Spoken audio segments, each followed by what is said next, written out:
그 가치는 환경에 따라서 달라지게 됩니다. 현재 가지고 있는 소중한 것이라고 해서 그 가치가 모든 환경에서 동일하게 적용이 되는 것은 아닙니다. 얼마 전에 진도 앞바다에서 세월호 참사가 있었지만은 20세기 초에 대서양에서는 세월호보다 3배나 더 큰 여객선이었던 타이타닉호가 침몰했습니다. 그때에 1,500명 이상의 시민들이 죽게 됩니다. 이 비극을 영화로 제작을 해놓은 타이타닉이라고 하는 영화에 보면은 배가 침몰하는 장면을 극화 영화화 만들어 놓은 모습이 있습니다. 모든 사람들이 배에서 탈출하기 위해서 우왕좌왕을 할 때에 구명조끼를 구하지 못해서 쩔쩔매던 어떤 돈 많은 부자가 구명조끼를 가진 사람에게 돈을 한 뭉치 쥐어주면서 그 조끼를 나에게 팔라고 합니다. 여러분 같으면은 그런 상황에서 구명조끼를 팔겠습니까? 배가 침몰한 상황에서 가장 귀하고 소중한 것은 자기 생명을 지켜줄 수 있는 구명조끼입니다. 물에 빠지지 않도록 자기를 지켜주는 구명조끼는 그 어떤 것보다도 그 시간에는 소중한 것입니다. 물론 죽어가면서도 돈을 쥐고 싶어하는 미치광이라면 얼마든지 그 돈뭉치에 구명조끼를 팔 수 있겠지만은 돈보다 더 자기 목숨이 소중함을 아는 사람이라면은 돈 몇 뭉치가 아니라 한 나라를 준다고 해도 자기 생명과는 바꿀 수 없을 것입니다. 결국 그 노인은 내게 가지고 있는 돈은 휴지 조각이 되고 구명조끼를 구하지 못하게 됩니다. 성경에 나타나는 인물 가운데 노아가 하나님의 심판 경고를 듣고 방주를 만들었을 때에 사람들은 방주를 만드는 노아의 행동을 정신 나간 짓이라고 했습니다. 일반적으로 방주를 만들었다, 배를 만들었다, 그것을 조롱할 사람은 없을 것입니다. 그러나 배를 바닷가에서 만드는 것이 아니라 산에서 배를 만들었기 때문에 노아는 조롱의 대상이 될 수밖에 없었습니다. 이것은 정상적인 모습이라고는 할 수가 없습니다. 누가 봐도 이상한 것입니다. 아무리 크고 좋은 방주라 해도 물에 띄울 수 없다면 그것은 무용지물이기 때문입니다. 그렇기 때문에 노아는 사람들의 보기에 헛된 일을 하는 사람으로 여겨졌습니다. 그러나 누가 옳았는지는 하나님이 땅을 덮어버리는 홍수를 일으킬 때에 드러났습니다. 사람들은 물에 잠겨 죽어가면서 방주에서 생명을 건진 노아의 가족들을 바라보면서 누가 진정으로 지혜 있는 사람이었는가를 깨닫게 되는 것입니다. 결코 심판이라고 하는 상황 아래서야 무엇이 진정 소중하고 어떤 삶이 가치 있는 것인가가 판명이 되는 것입니다. 우리는 지금까지 여러 달 동안 요한계시록을 살펴보면서 하나님의 진노와 심판에 대해서 수없이 반복적인 메시지를 듣고 있습니다. 그러나 중요한 것은 성경은 우리에게 하나님의 진노와 심판에 대해서 제발 믿어달라고 말하고 있지는 않다는 것입니다. 이것이 세상의 영업과 세상에서 판매를 하는 것과 다른 것입니다. 왜냐하면 우리가 하나님의 진노와 심판을 믿지 않는다고 해서 하나님에게 손해가 되는 것은 없습니다. 하나님에게 손해가 되고 하나님의 일에 잘못되는 것은 아닙니다. 우리는 이 점을 명심해야 됩니다. 어떤 사람들은 마치 하나님에게 적선을 하듯이 하나님에게 선심을 써두듯이 한번 믿어볼까라고 말하는 이들도 있습니다. 자기가 믿어주지 아니하면 하나님에게 무슨 손해가 되는 것처럼, 자기가 믿어주면 하나님에게 무슨 이로운 일이 벌어지는 것처럼 생각을 하는 이들도 있습니다. 그러나 하나님은 우리에게 한 번도 믿어달라고 부탁한 적은 없습니다. 주 예수를 믿으라. 그리하면 너와 내 집이 구원을 얻으리라. 성경은 우리에게 언제나 희망과 구원의 메시지를 전하고 있지 사정을 하는 것은 아닙니다. 물론 우리의 전도가 구약시대에 저 적국의 나라를 니누에에 복음을 전했던 요나처럼 적당하게 대충 때우는 그런 전도 활동은 하나님 앞에 합당하지 않습니다. 그렇다고 해서 믿어달라고 부탁을 하고 믿어달라고 예언을 하는 것은 그것은 성경의 원리가 아닙니다. 물론 지옥 가는 부모 형제를 생각을 하고 예수님을 믿으라고 울면서 믿으라고 하는 그런 효성 어린 그런 모습은 우리는 나타낼 수 있습니다. 그러나 성경은 한 번도 우리에게 예언을 하거나 믿어달라고 부탁을 하거나 믿어달라고 이해를 시키거나 이렇게 한 적은 없다는 사실입니다. 하나님은 처음부터 스스로 자신의 구원을 계획을 하시고 스스로 자신의 구원을 이루어 가시는 하나님이십니다. 이 시간 7대접재앙 16장에 등장을 하고 있는 7대접재앙의 첫 번째 시간으로 요한계시록 강해 계속하고자 합니다. 성경은 절대로 사정이 아니고 선포라고 하는 것을 깨닫고 은혜 받는 시간 갖기 원합니다. 먼저 쏟아지는 대접재앙을 봅니다. 1절 말씀을 같이 읽읍시다. 또 내가 들으니 성전에서 큰 음성이 나서 7 천사에게 말하되 너희는 가서 하나님의 진노의 7 대접을 땅에 쏟으라 하더라 라고 했습니다. 요한은 예비된 하나님의 진노를 7 대접을 받고 있는 천사들에게 그것을 땅에 쏟으라고 하는 그런 소리를 사도 요한은 들었습니다. 그 음성은 성전에서부터 나왔는데 요한은 그 출처가 누군가에 대해서는 자기도 분명하지 않았습니다. 그 목소리가 성전에서 울려나왔다고 하는 사실에 근거해서 재앙을 내리도록 하신 이는 하나님이시라고 하는 것을 우리는 추측합니다. 성전은 하나님의 임재하는 집이고 성전은 하나님이 계시는 곳이기 때문에 그리고 모든 심판은 하나님이 주장하고 집행하고 계시기 때문에 그 목소리는 하나님의 소리인 것으로 우리는 생각합니다. 여기에 7 대접을 땅에 쏟으라 라고 합니다. 이 장면은 컵에 무슨 물을 받듯이 조심조심 따르라고 하는 것이 아닙니다. 한꺼번에 남김없이 쏟아버려라 라고 합니다. 이것은 하나님의 완전한 심판을 말합니다. 하나님의 최종적인 심판을 말합니다. 지금까지 우리 7 인재양을 살펴보았고 7 나팔재앙을 계시록 6장부터 15장까지 살펴보았습니다. 그때마다 일어나는 재앙은 3분의 1, 4분의 1이 망했다, 없어졌다, 마실 수 없게 됐다, 불에 타버렸다, 그렇게 합니다. 그러나 대접재앙은 마지막 끝입니다. 다 쏟아버려라 라고 합니다. 이것은 최종적인 심판을 말합니다. 완전한 심판을 말합니다. 인류에게는 더 이상 모든 기회가 끝이 나버렸다고 하는 말입니다. 우리는 여기서도 기억을 해야 될 것이 바로 이것은 선포이지 부탁이 아닙니다. 사람들에게 잘 이해를 시키고 쏟아라 이런 말이 아니고 하나님께서는 7 대접을 들고 있는 천사들에게 하나님의 진노를 들고 있는 7 천사들에게 첫 번째 천사에게 말합니다. 너는 가서 땅에 그 대접을 쏟아버려라 라고 합니다. 세상의 종말에 어떤 일이 일어날 것인지에 대해서 말을 하고 있습니다.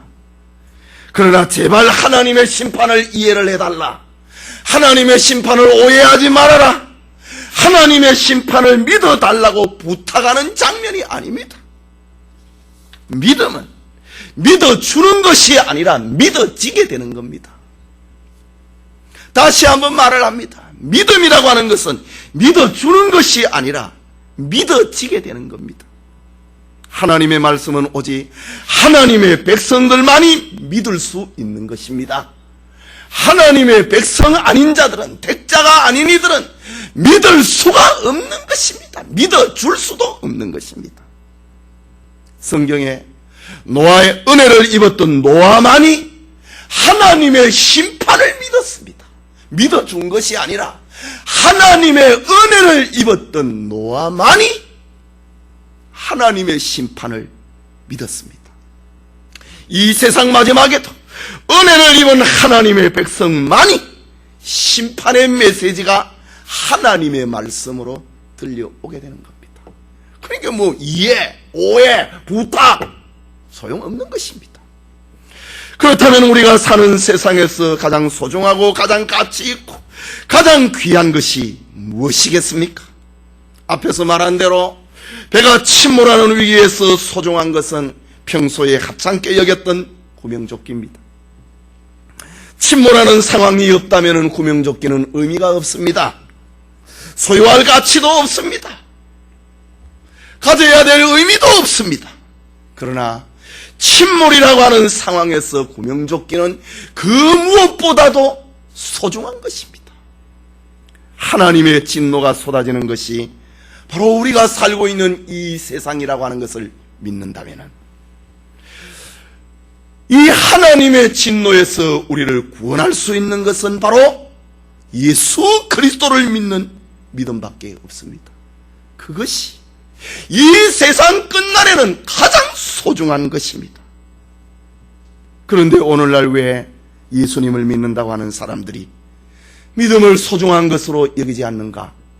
믿음을 귀한 것으로 여기지 않는가? 오히려 예수 믿는 믿음을 귀찮게 여기고 거추장스럽게 여긴다고? 그런 이유가 무엇입니까? 오직 그리스도만을 사랑해야 되는 믿음을 거부하고 있는 이유가 무엇입니까? 그것은 딱 하나입니다.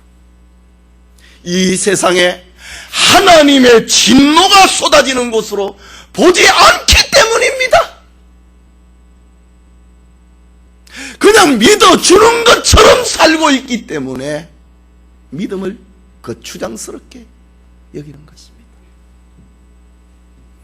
배가 침몰을 한다. 이 세상이 침몰을 한다. 그것이 우리 눈에 보인다면 오늘 이 자리는 꽉 차버리고 말 것입니다. 그러나 안 믿어지는 겁니다.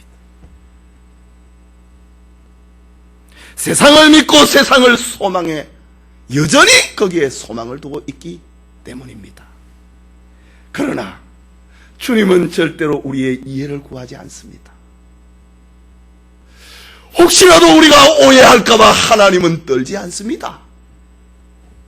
믿어라. 그러면 너와 네 집이 구원 얻을 것이다. 선포입니다. 본문에 나타나는 재앙을 보면은 출애굽 시대에 애굽에서 있었던 재앙과 비슷한 장면을 보게 됩니다. 오늘 본문에 일어나는 대접재앙의 첫 번째, 두 번째, 세 번째 재앙, 애굽에서 일어났던 10가지 재앙의 복사판 같습니다. 그러나 그때는 애굽이라고 하는 지역에 한정됐지만은 종말의 시대는 온 세상입니다. 그것이 차이가 있습니다. 2절의 말을 하고 있는 독종은 애굽에서 내려졌던 6번째 재앙하고 같은 겁니다. 그리고 3절에서 바다가 피로 변한 것이나 4절에 물과 물의 근원이 피로 변한 것은 애굽에서 있었던 첫 번째 재앙하고 같은 겁니다. 그렇다면 이 대접재앙은 우리에게 알려주고 있는 것이 있습니다. 성경 전체를 통시적인 입장에서 전체를 창세기부터 요한계시록에서 볼 때에 이 대접재앙은 우리에게 알려주는 것이 있습니다. 애굽에서 일어났던 그 재앙이 어떤 일이었는가, 그때의 상황이 어떠했는가, 그것을 우리는 기억해야 됩니다. 출애굽기에 등장을 하고 있는 애굽에 임한 재앙을 이해를 하는 것은 오늘 본문의 내용을 이해하는 데 지름길입니다. 여러분, 애굽의 재앙은 단순하게 이스라엘을 억압을 하고 이스라엘을 고통스럽게 했던 자들을 징계를 하고 이스라엘 백성들을 구원해내는 그것이 전부가 아닙니다. 애굽의 재앙을 단지 이스라엘을 구원하기 위한 것으로 이해를 해버린다면 하나님은 참으로 번거로운 방법을 사용하신 겁니다. 왜냐하면 예초부터 이스라엘을 애굽의 종이 되지 않도록 하면 될 것이기 때문입니다. 하나님이 이스라엘을 애굽의 종이 되게 하신 것이나 바벨론의 왕 바로왕의 애굽의 바로왕의 마음을 강팍하게 만들어서 순순히 이스라엘 백성을 보내지 않는 것이나 애굽에 재앙을 내리는 모든 과정에는 분명히 하나님의 목적이 있습니다. 그것은 참된 하나님의 백성이 누구인가, 그것을 나타내기 위하여서 하나님께서는 10가지 재앙을 내리십니다. 누가 진짜 하나님의 백성인가? 이스라엘이라고 해서 무조건 하나님의 백성이 되는 것이 아닙니다. 인간은 모두가 다 똑같습니다. 이스라엘이라고 해서 애굽보다 더 나은 도덕성을 가지고 있는 것도, 더 나은 종교성을 가지고 있는 것도 아닙니다. 이스라엘 사람들은 하나님을 더 잘 믿을 것 같기 때문에 저들을 구원한 것이 아닙니다. 그것을 분명하게 드러낸 것이 마지막 10번째 재앙입니다. 10번째 재앙에서 누구든지 어린 양의 피를 문설주와 임방에 바르지 않으면 살 수 없습니다. 누구든지, 이스라엘 사람이든지 애굽 사람이든지 누구든지 양의 피를 문설주와 임방에 바른 사람은 살았습니다. 그래서 이스라엘 백성들이 출애굽을 할 때에 많은 애굽 사람들이 따라 나왔다고 하지 않습니까? 하나님은 어린 양의 피가 바로 구원임을 나타낸 겁니다. 이스라엘 사람들은 어린 양의 피를 믿었습니다. 그러나 애굽 사람들은 자신이 살고 있는 비옥한 땅, 정말 비옥한 나일강 하류의 그 땅을 신처럼 여겼습니다. 저들의 노력한 것보다 더 풍성한 결실들을 나일강 하류는 가져다 주었습니다. 2모작 3모작 정도를 할 수 있는 풍요로운 땅이 있었습니다. 애굽 사람들은 하나님이 아니라도 우리는 얼마든지 잘 살 수 있다고 하는 겁니다. 오늘날에도 하나님 없이도 잘 사는 사람이 얼마나 많습니까? 하나님 없이 기업을 경영을 하고 하나님 없이 장사를 해도 잘 사는 사람들이 얼마나 많이 있습니까? 바로 애굽 사람들의 모습이 그랬습니다. 우리 아쉬운 거 없다 이거지. 애굽 사람들은 땅을 믿었습니다. 땅을 의지했습니다. 땅을 사랑했습니다. 자신들의 노력에 비해서 더 풍성한 것을 가져다주는 그 애굽의 풍요로운 땅을 저들은 좋아했습니다. 세상을 상징을 하는 애굽에서도 그러나 누구든지 자신과 땅의 힘이 아니라 어린 양 예수 그리스도의 피를 믿는 그런 믿음을 가진다면 하나님의 백성이 되고 이스라엘이 될 수 있다고 하는 것을, 그것을 알려주고 있는 것이 애굽에 나타낸 하나님의 10가지 재앙입니다. 이것을 나타내기 위해서 하나님께서는 긴 세월을 인내하셨고, 이것을 나타내기 위해 세상에서 하나님의 백성이 누구인가, 참된 이스라엘 백성이 누구인가, 그것을 알기 위하여서, 그것을 나타내기 위하여서, 그 사람들을 구별해내기 위하여서 10가지 재앙을 내린 것입니다. 오늘 본문 역시 같은 맥락입니다. 애굽의 재앙을 통하여서 어린 양의 피를 믿는 믿음으로 구원받은 집단이 이스라엘이 되었다면 하나님의 진노가 쏟아지는 이 세상에서 구원받은 집단은 그들이 바로 어린 양 예수님을 믿는 교회라고 하는 것입니다. 교회의 구성원된 이들은 세상이 왜 하나님의 진노 아래 있다고 하는 것을 믿는 자들입니다. 애굽에서 이스라엘 백성들이 그랬던 것처럼 말입니다. 교회의 구성원된 성도들은 자신의 힘을 의지하고 그 힘으로 거둬들인 소산물을 자기 생명처럼 여기고 살아가는 사람들은 하나님의 심판의 대상이라고 하는 것을 믿는 사람들입니다. 애굽에서 이스라엘 백성들이 그랬던 것처럼 말입니다. 그래서 세상 사람들의 삶의 방식을 따라가지 아니하고 땅을 의지하지 아니하고 저들의 기름진 그 애굽의 그 나일강의 하루를 의지하지 아니하고 어린 양 예수님을 믿음으로 사는 것이 하나님의 백성이고 신자인 것입니다. 이 세상에서 여러분에게 풍요를 가져다주는 세상을 의지하지 말고 세상을 사랑하지 말고 우리의 구주 되신 예수 그리스도를 믿는 것, 그것이 신자들입니다.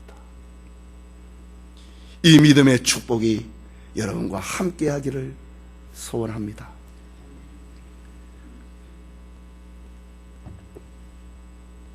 그게 두 번째로 7 대접재앙이 집행이 되는 장면을 봅니다.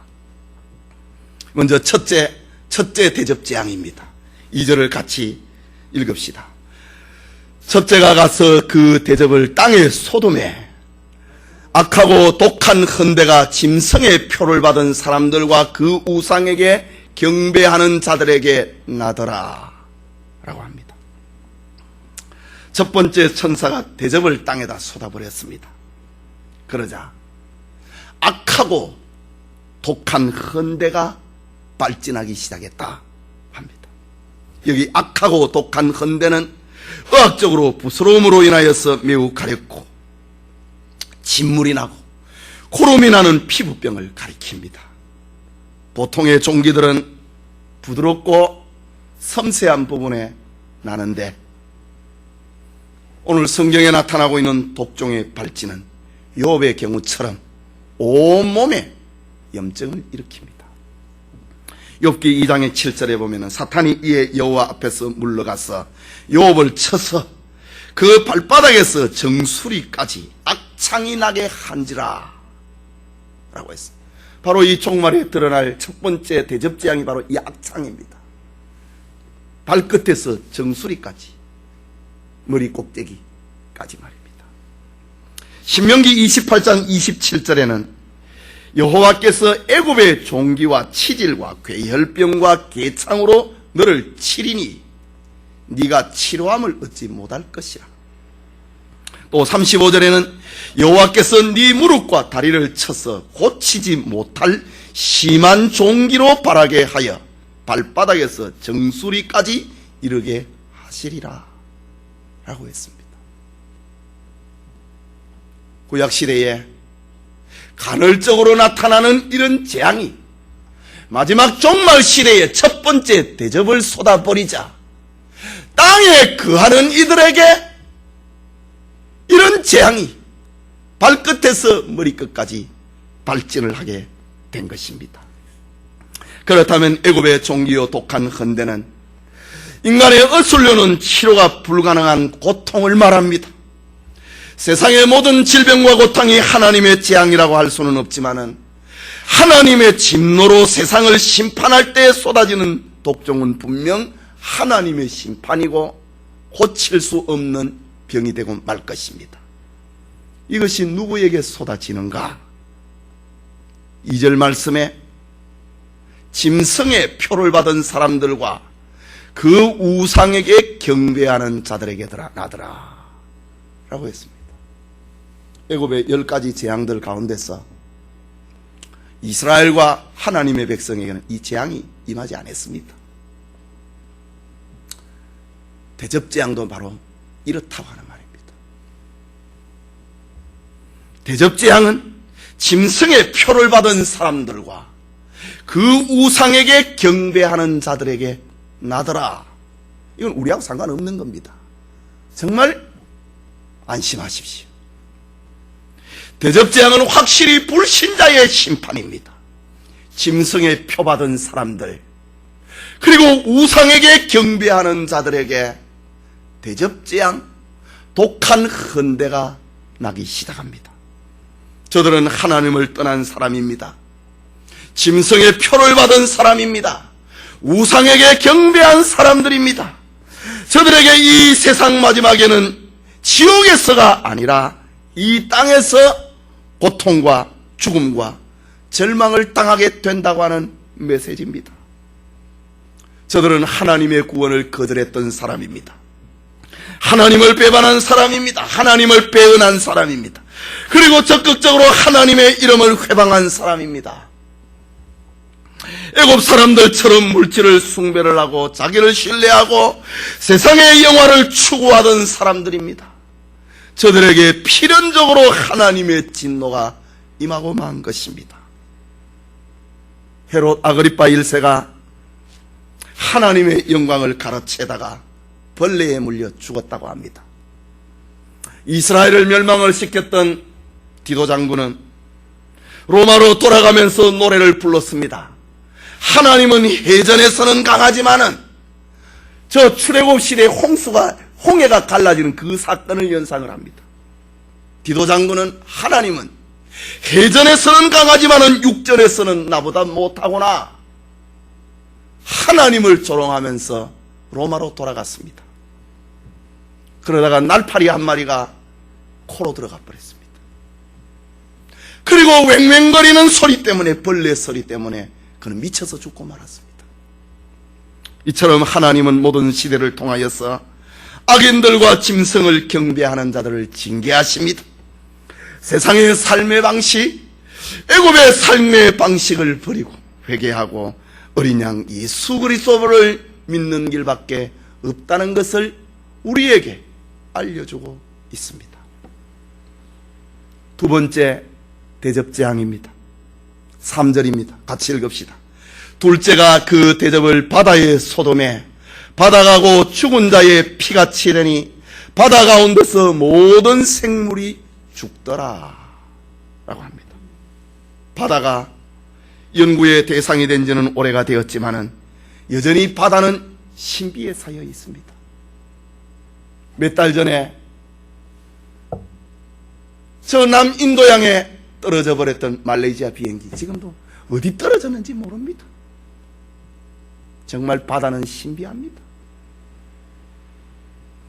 2차 세계대전의 영웅이었던 몽고메리는 저 넓은 바다 풍성한 대양 너의 장엄한 얼굴 위에는 시간이라고 하는 쇠발자국도 흔적을 남길 수 없구나 라는 말을 남겼습니다. 바다를 해할 자는 아무도 없다는 말입니다. 바다에 항거할 자는 없다는 말입니다. 그러나 이 풍요로운 바다로 인해서 살면서 하나님의 은혜를 잊고 사는 부패한 인간들은 조만간에 그 비참한 결말을 보고 말 것입니다. 두 번째 재앙은 바다가 모든 생물이 살 수 없는 피로 변한 바다가 되어버린다. 이미 우리는 출애굽기에서 애굽의 나일강 하수가 피로 변한 것을 우리는 역사적인 사건으로 보고 있습니다. 그때는 거기였지만 이 세상 마지막에는 온 세상의 바다가 피로 변한다고 합니다. 피의 재앙은 과연 두렵고 비참한 것입니다. 그래서 무슨 피를 보면 깜짝깜짝 놀라고 소름을 끼칩니다. 짙은 피가 강물에 흐르고 바다가 피가 되는 광경을 보는 사람은 공포를 일으킬 수밖에 없습니다. 애굽 사람들은 자신들에게 풍요를 가져왔던 바다, 자기들은 신처럼 받들던 바다가 피의 재앙으로 오염되는 것을 보고 저들은 소스라치게 놀랐습니다. 세상에 바닷물보다 흔한 것이 없는데 바닷물이 피로 변했으니 모든 물고기가 살 수 없게 된 것입니다. 노아의 홍수 때는 코로 숨쉬는 동식물들은 살았지만 죽었지만 그래도 입으로 숨을 쉬는 물고기는 죽지 않았습니다.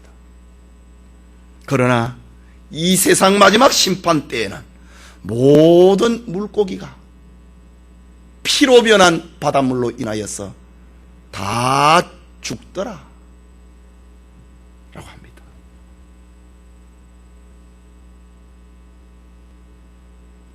오늘의 바닷물이 내일은 피가 될지도 모릅니다. 3절 하반절에 보면은 바다가 곧 죽은 자의 피같이 되더라 라고 했습니다. 살아있는 사람의 피는 흐릅니다. 죽은 자의 피는 묻어버립니다. 그 선지 아닙니까?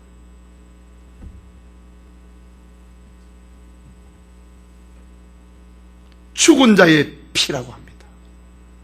생명이 없는 피입니다. 썩어서 굳어져 버린 피를 말합니다. 바다의 모든 것이 썩었어 피로 굳어버렸다. 참으로 무서운 광경입니다. 이유가 무엇입니까? 죄 때문입니다.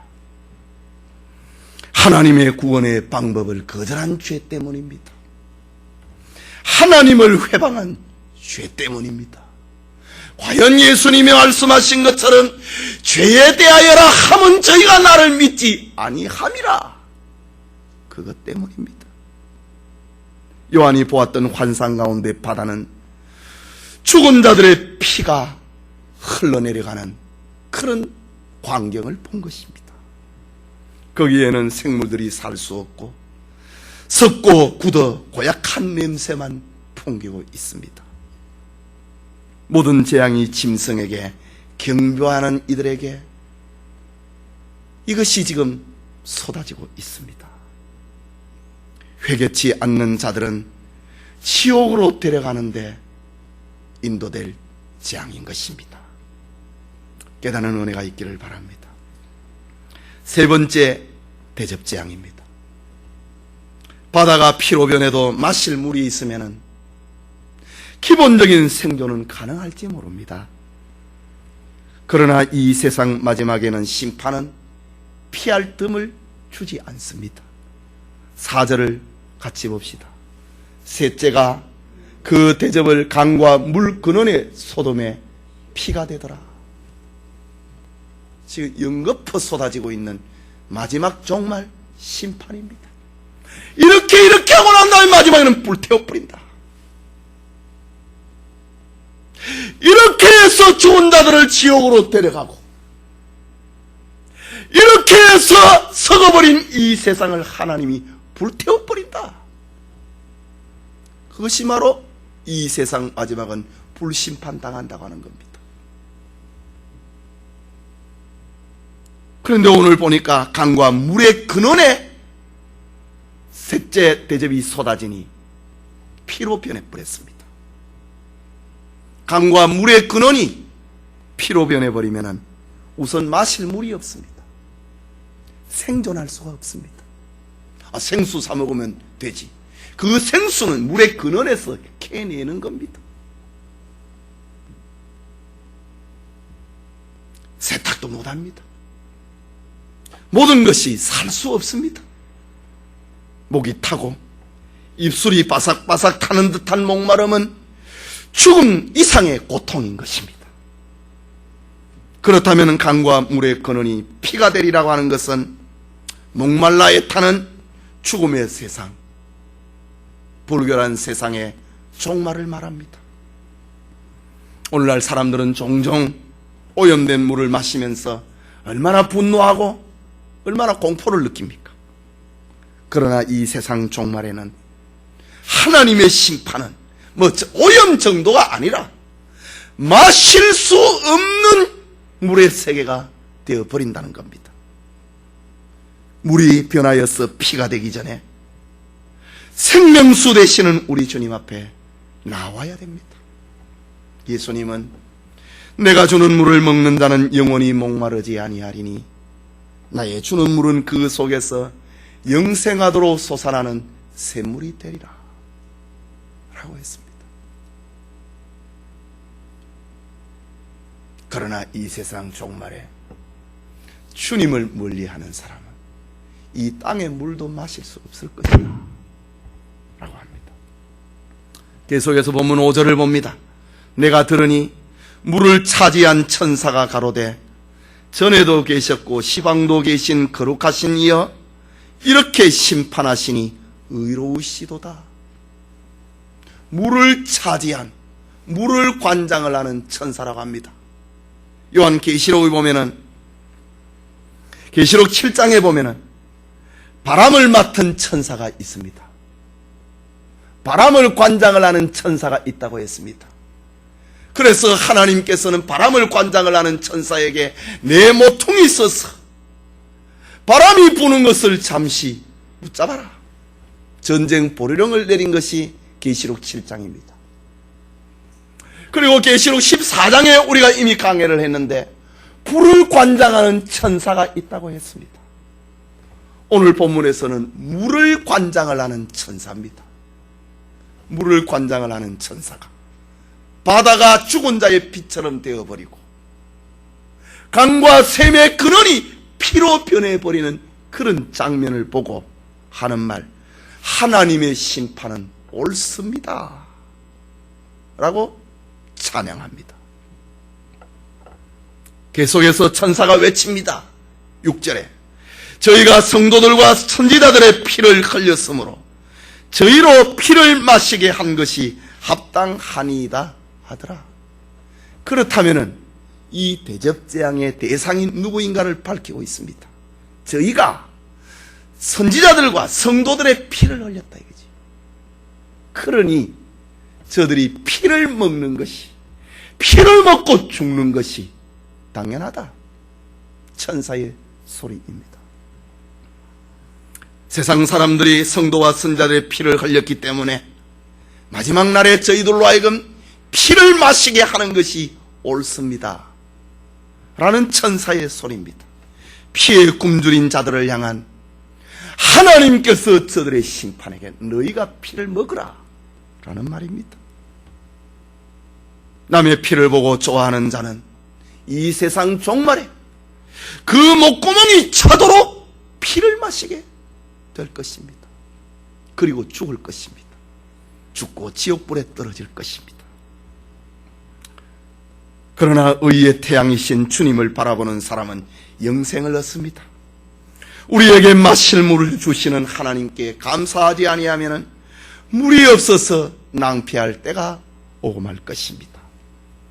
계속해서 7절을 봅니다. 또 내가 들으니 제단에서 말하기를 그러하다. 주 하나님 곧 전능하신 이시여 심판하시는 것이 참되고 의로우시도다 하더라. 하나님의 심판은 불공평한 것 하나도 없다는 말입니다. 이해되지 못하는 것 하나도 없다는 말입니다. 오해되는 것 하나도 없다고 하는 말입니다. 하나님의 그 심판이 참되고 의롭도소이다 라는 것이 천사들의 소리가 아니라 제단에서 그런 소리가 들려왔습니다. 여기 제단에서 말하는 음성은 하나님의 심판하기가 정당하다고 하는 것을 다시 한번 확인시키는 장면입니다. 여기 제단은 계시록 6장 9절과 10절에서 보면은 순교자들의 기도였다고 합니다. 또 계시록 8장 3절과 5절에 보면은 성도들이 땅에서 올라가는 향연의 기도였다고 말을 합니다. 그렇다면 하나님의 심판은 단순한 분노가 아니라 성도들의 기도를 담았다고 합니다. 그리고 마지막에 그 대접재앙을 쏟아버린다. 이렇게 하는 것이 옳습니다. 이렇게 되는 것이 참되고 의로우신 것입니다. 성도들의 찬송과 천사들의 찬송의 소리인 것입니다. 결국 세상은 어린 양 예수님의 피를 무시한 삶을 살아가는 자들에게 영원한 심판과 저주가 있다고 하는 것을 보여주고 있습니다. 성도 여러분, 고칠 수 없는 독한 헌대와 바다와 물과 물의 근원이 죽은 자의 피로 변해버리는 재앙이 바로 이 세상 종말의 실체입니다. 마치 침몰하는 배처럼 이 세상 종말의 실체는 독한 헌대와 바다가 죽은 자의 피로 변하고 물과 물의 근원이 피로 변해서 마실 수가 없는 세상이 되어버리는 곳입니다. 그것은 죄의 결과요, 하나님의 구원을 거절한 결과요, 하나님의 은혜를 배반한 결과요, 하나님의 이름을 회복하고 회방하고 애굽 사람들처럼 물질을 숭배하고 자기를 신뢰한 결과가 바로 이렇게 되는 겁니다. 그런데 오늘날 교회는 어떻습니까? 신자라고 하는 우리는 어떻습니까? 어린 양 예수님의 구원의 피를 믿는 삶을 살고 있습니까? 어린 양 예수님과 동행하고 있습니까? 그렇다면 우리는 참으로 부끄러운 사람들입니다. 하나님을 말하고 예수 그리스도를 찾고 하나님의 영광을 들먹이면서도 우리의 감사와 희생을 마다하고 구원의 주 어린 양 예수님과 동행하기를 거부하는 삶을 살고 있지는 않습니까? 주님의 남은 고난, 교회를 위한 남은 고난을, 주님의 고난을 내 몸에 짊어지기를 싫어하고 있지 않습니까? 사도 요한에게 이것을 써서 소아시아 7교회에 전하라고 하는 것은 우리에게 기회를 주기 위함입니다. 우리에게 돌아오도록 하기 위함입니다. 그러면서도 우리는 신자로 살고 있습니다. 오늘 우리는 우리 몸의 희생의 흔적을 두려워하지 않으면서도 어찌 주님과 동행하는 삶을 살고 있다고 말할 수 있습니까? 돈이 있으면 뭐하고, 성공하면 뭐하고, 출세하면 뭐합니까? 결국 하나님의 진노에서 벗어나지 못한 채 살아가는 인생이라면 비참한 결과가 있을 뿐입니다. 비록 겉으로 보여지는 것이 호화로운 인생이고 부드러운 인생이고 성공한 인생이라고 할지라도 예수님이 재림하실 때에 무엇이 진실인지 밝혀질 것입니다. 무엇이 참된 것이고 무엇이 지혜로운 것이고 무엇이 승리의 삶인지 드러나게 될 것입니다. 배가 침몰을 할 때에 돈을 타고 목숨을 구할 수 있겠습니까? 과연 권력이 침몰하는 배에서 당신은 의원이니 구청장이니 당신은 살아야 된다고 그렇게 말하겠습니까? 물에서 울리를 살리는 것은 구명조끼밖에 없습니다. 구명조끼의 가치와 소중함은 배가 침몰할 때에 증명이 되는 것처럼 그리스도의 그 소중함은, 그리스도를 향한 믿음의 가치는 이 세상이 침몰할 때에 증명되고 말 것입니다. 신자는 그때를 미리 바라보고 노아처럼 믿음으로 살아가는 사람들입니다. 때로는 그리스도를 믿는다고 하는 것이 무가치한 일처럼 보일 수 있습니다. 힘을 세상의 가치로 여기고 있는 세상에서 힘이 아닌 예수님을 믿고 예수님을 구주로 믿는다고 하는 것이 성공과 출세에 얼마나 거리가 먼 것처럼 보입니까? 그러나 여러분, 우리 앞에는 하나님의 진노가 쏟아지는 날이 있다고 하는 걸 기억하시기 바랍니다. 그렇다면 애굽 사람들처럼 자기 부인이 없이 자기를 부정하지 아니하고 오직 세상에서 번창하는 것에 모든 소망을 둔 삶은 멸망을 자초하는 길임을 잊지 말아야 됩니다. 날마다 생명이 되신 그리스도, 구원의 주 그리스도가 여러분에게 힘이 되고 소망이 되고 위로가 되는 삶을 살아가는 은혜가 있기를 소원합니다.